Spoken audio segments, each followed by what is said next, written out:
unboxing of the Samsung M51 smartphone. But before we actually unbox this, let's quickly look at the box. You have a little bit of branding here, then there are some details. I'm going to bring it close to the camera. Some details about the color of the phone, which is celestial black. Some details about memory, when was it shipped, the other things that you get inside a box. So all of those details given here, and let's now quickly unbox this.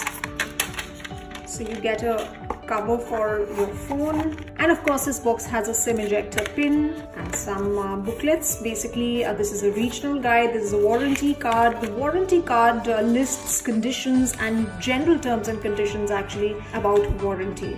And then this is a quick start guide. Quick start guide basically gives details about how to set up your device, the packaging contents, how to install a nano SIM card, and of course about the features given on the phone. You have the phone here. So this is the reflective glass panel. I really like it.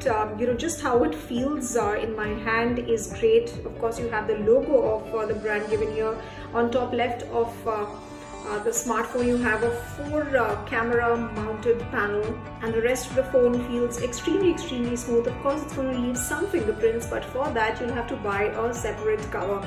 But overall, it's not really black as such, but it's charcoal black, has hints of grey as well. Here you have the power button, the volume up and down button, and of course you have the speaker here. This is where you put in your charging pin, and of course this is an audio jack. Other than this, you obviously get a charging cable, a charger, and that's all. So that's it in this unboxing video. I hope you liked it, and of course stay tuned.